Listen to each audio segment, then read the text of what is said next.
जब बात देश के चुनाव की होती है तो बीजेपी कहीं ज्यादा मजबूत नजर आती है मोदी के चेहरे की वजह से। 2019 में लोकसभा चुनाव में पूरे भारत में ओबीसी वर्ग का 58% वोट बीजेपी को गया था, दलितों का भी 41% वोट बीजेपी को गया और 49% अनुसूचित जनजाति वोट भी बीजेपी को गया। यहां तक कि 10% मुस्लिम वोट भी बीजेपी को चला गया था और यह सारा जो वोट गया बीजेपी को, यह विकास के नाम पर गया था। मोदी की जो विकास की योजनाएं हैं ये उनके नाम पर गया था। मतलब यह कि लोकसभा चुनाव में पिछड़े वर्ग का वोट बीजेपी के साथ होता है क्योंकि वो लोकसभा में राष्ट्रीय स्तर पर वोट देता है। जेडीयू ने बीजेपी से अलग होकर जब लोकसभा चुनाव लड़ा तो उन्हें नुकसान ही हुआ है और ऐसे में मोदी मॉडल के सामने नीतीश कुमार या लालू यादव की जातीय राजनीति पीछे नजर आती है अगर हम लोकसभा चुनाव की बात करें, क्योंकि इनका जो मॉडल है वो विकास पर नहीं है, ये वो जाति पर आधारित है। और इन्हें कब फायदा होता है? जब ये पूरा जो हिंदू वोट बैंक है 84% का, इसमें अलग अलग छोटे छोटे टुकड़े हो जाएं और ये सारा हिंदू वोट बैंक बट जाए। मोदी की कोशिश ये होती है कि जो 84% हिंदू वोट बैंक है जो जातियों पर बटा हुआ है, ये एक साथ आ जाए, चाहे धर्म के नाम पर आ जाए या विकास की योजनाओं के नाम पर आ जाए या देश की राजनीति के नाम पर आ जाए, लेकिन ये इकट्ठे हो जाएं। ये मोदी की रणनीति है और क्षेत्रीय दलों की रणनीति ये है कि ये सारे लोग बट जाएं। वर्ष 2014 में नीतीश कुमार ने एनडीए से अपना संबंध तोड़ लिया था। जेडीयू अकेले चुनाव लड़ी थी और तब उन्हें लोकसभा में सिर्फ 2 सीटें मिली थी। ये याद रखिएगा आप, 2, क्योंकि नीतीश कुमार का वोट बैंक बीजेपी के पास चला गया, बट गया।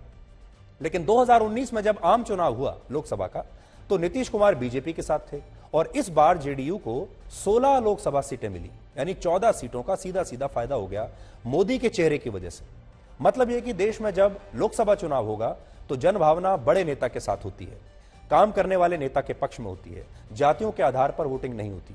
फिर भी अगर बीजेपी के मुकाबले महागठबंधन कामयाब हो गया और उसमें भी प्रधानमंत्री पद की दावेदारी संख्या बल के हिसाब से तय होगी, तो क्या संख्या बल नीतीश कुमार के साथ है?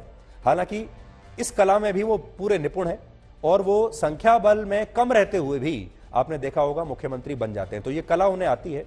लेकिन जब प्रधानमंत्री की बात होगी तो जेडीयू, आप जानते हैं, कोई ऐसी पार्टी तो होगी नहीं जिसके पास लोकसभा में बहुत संख्या बल हो जाएगा 2024 में। मान लीजिए अगर पिछले बार के मुकाबले भी सीटें आ गई तो 16 सीटें ही आएंगी, बहुत ज्यादा हो गया तो 16 के से बढ़कर 20-22 सीटें आ जाएंगी, जो कि असंभव लगता है आज। तो क्या इतनी सीटें जीतकर नीतीश कुमार को जो विपक्ष है वो अपना उम्मीदवार बना सकता है? क्योंकि वहां भी संख्या बल चलेगा। लेकिन नीतीश कुमार आज ये सोचते हैं कि संख्या चाहे कुछ भी हो, चाहे उनकी 2 सीटें ही आए, लेकिन वो प्रधानमंत्री पद के उम्मीदवार हैं और उनका चेहरा बाकियों से बेहतर है, बड़ा है और उनका चेहरा बाकियों से साफ है। आज से 9 वर्ष पहले नीतीश कुमार ने एक बहुत बड़ा बयान दिया था, आज आपको याद दिलाना चाहता हूं। तब नीतीश कुमार ने कहा था कि किसी पार्टी और परिवार के दम पर आगे बढ़ने वाला व्यक्ति नहीं, बल्कि जो अपने दम पर जमीन से उठा है वो व्यक्ति 70 से 72 वर्ष की उम्र में जाकर प्रधानमंत्री का दावेदार बनेगा। नीतीश कुमार फिलहाल 71 वर्ष के हैं और 2024 तक उनकी उम्र 72-73 वर्ष के आसपास हो जाएगी। प्रधानमंत्री मोदी भी फिलहाल 71-72 वर्ष के ही हैं, 2024 में 73-74 वर्ष के हो जाएंगे, यानी दोनों में अभी 1-2 साल का फर्क है। मतलब यह कि नीतीश कुमार खुद को नरेंद्र मोदी की तुलना में खड़ा करना चाहते हैं और ये उनकी जो तमन्ना है ये आज से नहीं है, ये बहुत पहले से है। लेकिन सच्चाई यह है कि इन दोनों नेताओं के व्यक्तित्व में बहुत फर्क है, उनकी राजनीति के सिद्धांतों में बहुत फर्क है और राजनीति करने के तौर तरीके भी बिल्कुल अलग है। सबसे बड़ा फर्क देखिए कि नीतीश कुमार पिछले 31 वर्षों से बिहार की राजनीति में सक्रिय हैं। 17 वर्षों में करीब 16 वर्ष तक मुख्यमंत्री रहे हैं, लेकिन बिहार आज भी बीमारू यानी पिछड़े राज्यों में शामिल है।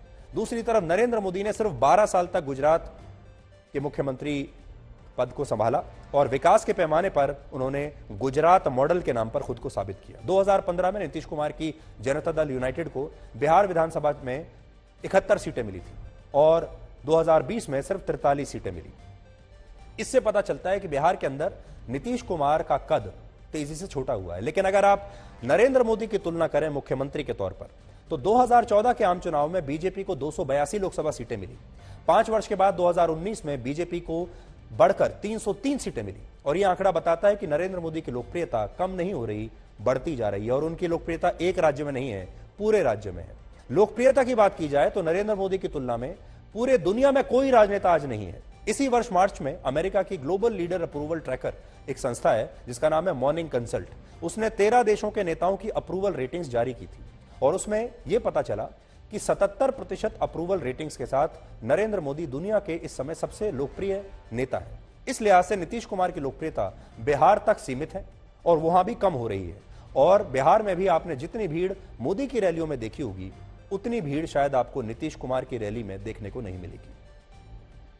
मुख्यमंत्री के तौर पर भी अगर आप देखेंगे तो नरेंद्र मोदी को कभी भी गठबंधन सरकार नहीं बनानी पड़ी जब वो मुख्यमंत्री थे, और हर बार गुजरात में उन्होंने अपने दम पर चुनाव जीता और बहुमत हासिल किया।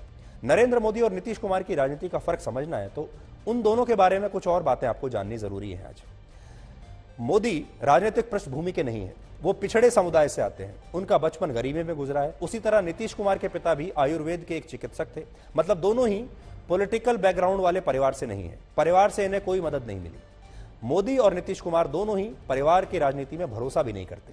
इन दोनों ने ही अपने परिवार को राजनीति में संरक्षण नहीं दिया, इनके परिवार का कोई व्यक्ति राजनीति में नहीं है। हालांकि नीतीश कुमार अब उसी परिवारवादी पार्टी के सहारे आगे बढ़ रहे हैं, उसे बैसाखी की तरह इस्तेमाल कर रहे हैं। भ्रष्टाचार के पैमाने पर देखें तो नरेंद्र मोदी की तरह नीतीश कुमार पर भी भ्रष्टाचार का कोई बड़ा आरोप नहीं है और वो भी उतने ही साफ दिखते हैं। लेकिन जब आप विकास की बात करते हैं, प्रशासन की बात करते हैं, तो मोदी के मुकाबले नीतीश कुमार कहीं नजर नहीं आते।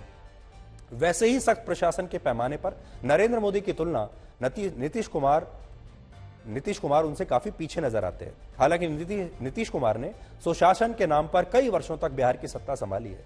इसी तरह मोदी की जननायक की छवि और लोकप्रियता के मुकाबले भी नीतीश कुमार कहीं नजर नहीं आते। तो लोकप्रियता तो हमने आपको बताया कि कहां कहां कौन कौन सी चीजें दोनों की समान है और कौन कौन सी अलग है। खासकर दोनों नेताओं की राजनीतिक कामयाबी की तुलना करें तो भी फर्क साफ है।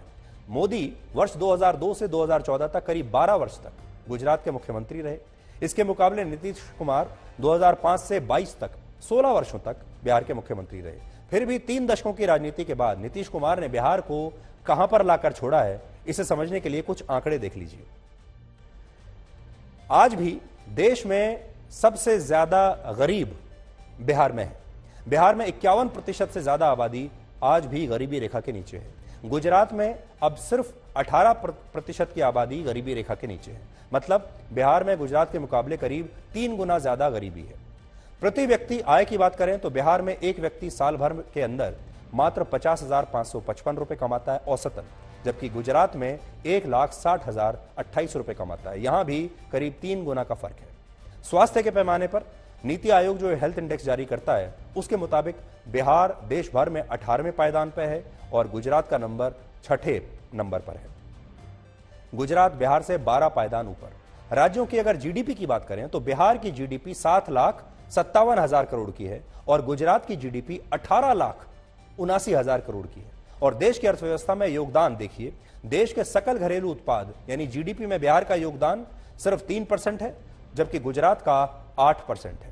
इसी वर्ष बिहार का बजट 2,37,000 करोड़ के आसपास का था और गुजरात का 2,43,000 करोड़ के करीब था। यानी बजट तो दोनों का बराबर है, लेकिन परफॉर्मेंस में बहुत फर्क है। बजट में फर्क नहीं है, नेताओं में फर्क है, नीतियों में फर्क है, परफॉर्मेंस में फर्क है और सबसे बड़ी बात नीयत में फर्क है। और यही फर्क नरेंद्र मोदी को नीतीश कुमार से अलग भी बनाता है और उन्हें उनसे आगे भी रखता है।